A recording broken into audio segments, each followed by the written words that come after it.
and welcome to another week of Soap Secrets. And it was quite a great week last week, wasn't it? But just to warn you, this week, 26th of June to the 2nd of July, sees the playoffs for the Euros. So the TV listing schedules are kind of a bit subject to change. So bear with us. And it's very short notice change because the BBC and ITV have to make late decisions about which football games to show. So we will talk about Casualty and Holby City, but they may not be shown. So please check whattowatch.com for the latest schedules. But without further ado, let's introduce the very brilliant Victoria Wilson, who'll be talking about Holby today, which I hope will go out and the Euros doesn't scupper that. Now, Victoria, it was a pretty big week last week, wasn't it? You could say that. So it served up a major shock. Obviously, we had the week before where surgeon Kian Madani took a drug overdose, and in the last episode, he tragically died.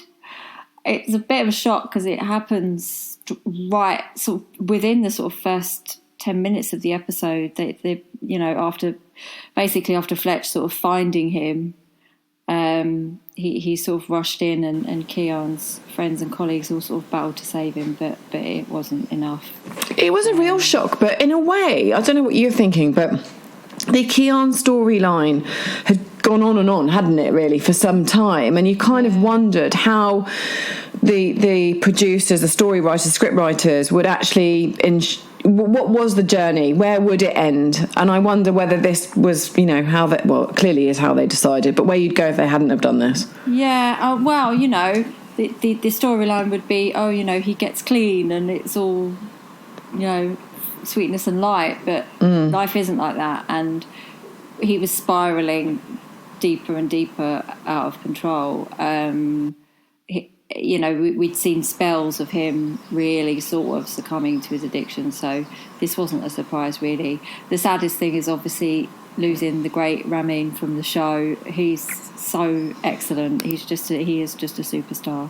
That's the trouble, isn't it? Yeah, but our loss is the West End's gain. So yeah. Okay. So where does this leave Hansen and the rest of his colleagues? Well, it's sort of in light of this sort of recent events. Hansen is kind of worried about the future of the hospital. I mean, he didn't sort of resume his sort of CEO position under the greatest of circumstances anyway, because obviously he was going through his own emotional turmoil. But he tries to sort things out this week. More on that later.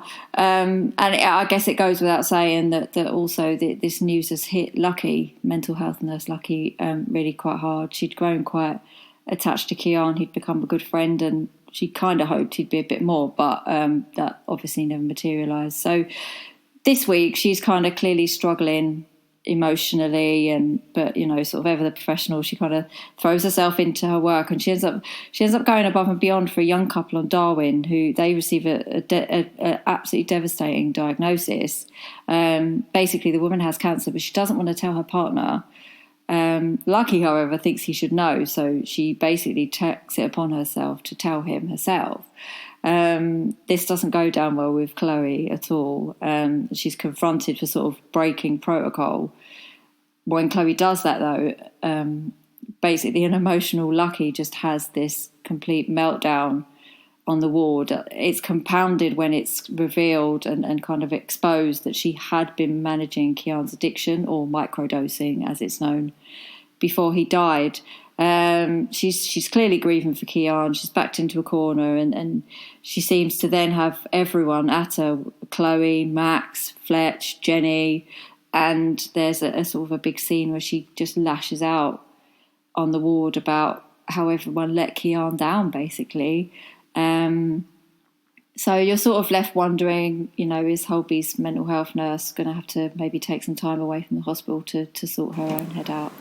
Cool. That's, quite likely, I'd imagine. Yeah. Well, when you are a therapist, you have to have regular therapy yourself. That's known. So this may be one of those times. And Dom in all of this, there's a storyline with Dom, isn't there?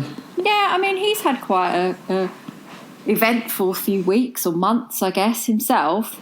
But now he's kind of focused on moving forward, settling into his new role as clinical lead on Keller. But it seems he's not the only one moving on. He gets news that his ex-husband, Lofty, everyone knows, was played by Lee Mead, he's getting married. Dom finds out when he sees Sasha and Donna going off to his wedding, the wedding that he's obviously not invited to. They're already sort of agonising over that. His day gets worse when a patient basically accuses him of leaving a surgical glove inside him. Dom's adamant that never happened, but he sort of... There's only one way to find out, and that's an X-ray. Wow. No, they're kind of operating. They're already operating on him, and they sort of pull the glove out from inside. So this is afterwards. He kind of tells the guy what he found, and he said, well, you did the operation last time. You must have left it there. But it doesn't help that he's trying to sort of stand his ground with this patient. And there's a new locum on the ward, Rory, and he kind of undermines him in a way in terms of how they have very different ways of sort of dealing with the situation. Anyway, Rory kind of thinks, okay, I might have overstepped the mark, and he tries to apologise to Dom. But he's at this moment, Dom's really quite busy. The patient's gone missing, and Dom suspects he's got an eating disorder. And sure enough, they both find the patient. They track him down elsewhere in the hospital, and they find that he's eaten a load of surgical swabs. So we then have an indication as to maybe how the glove did get there.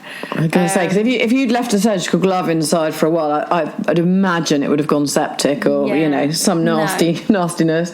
Exactly. Well, he's obviously has this eating disorder / mental health issue that gives him an urge to eat inanimate objects, basically. Oh, God. So anyway, Dom and Rory, they work together to remove there's loads of swabs and everything in this guy's stomach, and they clearly make a good team. So, being clinical lead, Dom offers Rory a permanent job on Keller, and he sort of thinks they could work well professionally and personally. So asks Rory I thought that wasn't allowed. Well, this is Dom. He lives on the edge. So this is Holby. He asks Rory out on a date. However, it does prove to be something of a bad move. Rory kind of takes his offer the wrong way, and he kind of sees the job offer as being conditional on there being a date. And he kind of shocks Dom by revealing that as well as being a locum registrar, he's also an advisor for the sort of quality control commission, and that they've had notification. There's been a whistleblower at the hospital, and they're doing an inspection next week. And Rory basically is one of the inspectors, and he kind of tells Dom, "You really want to avoid having sexual harassment on the list." So that doesn't look good at all. No. So he goes to Hanson and said, "Look, I'm aware of this inspection. I've kind of done something that could affect us," and he sort of wants to know who the whistleblower is, and it's kind of revealed that this is one of the ways that Hanson wants to get to the bottom of what's been going on at the hospital, so he kind of is the whistleblower. Interesting. So you sort of wonder now, as Dom put his foot in it, is this going to be like the most short-lived clinical lead position on Keller? And I suppose, will he ever find love again? That story's kind of thrown up again for Dom this week, obviously. Yeah, absolutely. And of course, all the fans are going wild because of the new theme tune. Yeah. It's not gone down too well. It's very different. The theme tune that we've known all this time is very punchy, very upbeat. It's very wow, Holby's on. This one is kind of they've gone for kind of, it's hard to describe. It's kind of a more dramatic but slower music. Is it since they've announced that they're not going to be continuing with this? They've kind of, it seems a funny thing to change when it's on its way out anyway, isn't it? Well, yeah, that's what the sort of Twitter folk are saying. They don't quite get it. I mean, it's a shame because it kind of landed with the big Kian climax from the week before. But people weren't talking about that; they were just talking about the theme tune. So it's different. People don't like change. People don't like the Holbys being axed. So there's a lot of absolutely. There's a lot of high emotion out there. There's a lot of high emotion out there, just as there is on the wards at the moment. There is, right. Okay, well, let's hope that it stays in the schedule. But we'll also talk about Casualty. Claire, you're here too. Hi, Claire. Hi, Hannah. Right, Casualty. We have two very good guest stars this week, don't we? We do. We have Alexei Sale and Leslie Ash. Brilliant. Leslie Ash has already been in Casualty and in Holby City, because she played Vanessa Lytton, who was the chief executive, and that was over 10 years ago. So she's making a guest star this week. But let's start off with Alexei Sale. He's a comedian and a writer, and actually, he's a really interesting man, Hannah. I listened to him on Desert Island Discs a couple of weeks ago, and he had so much to say.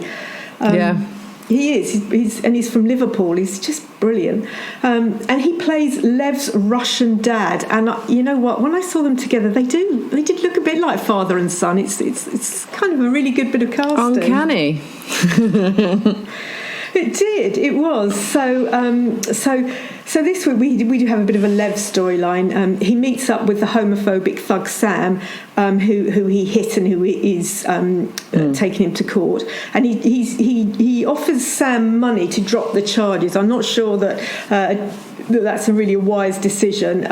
There's a row. Sam obviously wants more money, and he turns to storm away from Lev, and he crosses the road without looking, Hannah, and he's hit by a car, and he's hit quite badly by a car. You've got one of those big veins in your leg, and if you cut that, you can bleed out very, very quickly, and he's cut his leg on that vein. This is why I struggle with Casualty. This is why I struggle with these hospital programs, because just the mere thought of that happening makes me go weak at the knees. I can't. Oh. Lev just charges into action and he saves his life. He does it really well. He has to put a tourniquet to stop poor Sam bleeding out. It is. You see how paramedics do jump into action and do save people's lives. So it's really good. He finally has a big discussion this week with Faith, because Sam's still been, he saved his life, but he's still not saying, hey, well, I'll drop the charges then. I mean, you would, wouldn't you? You would say, okay. But no, he just ups the money because he's a drug addict and he's not a very nice person. Lev's really crushed under this. He's got a family. He doesn't want to lose his job. He's got kids to feed, and he has a big discussion with Faith, and it's a really emotional moment for both of them, because he says to his estranged wife that he's gay and that he won't live the lie any longer. And Faith thinks, we're moving forwards. This is great. And then they turn up at their marital home, and outside waiting to be let in is his Russian dad, Alexei. Will Lev confess all to his dad? Yeah, and that's the final sort of piece, isn't it, of him really being who he is and living a real life, as opposed to putting on a pretense. And that, I mean, it's hard. I think it would be very hard. It is, and his dad really is the reason why he hasn't confessed that he's gay, why he tried to hide it and pretend that he wasn't. So this is going to be an extraordinary meeting between the two of them. And so you also said that Leslie Ash is back. Well, brilliant news. What's she doing?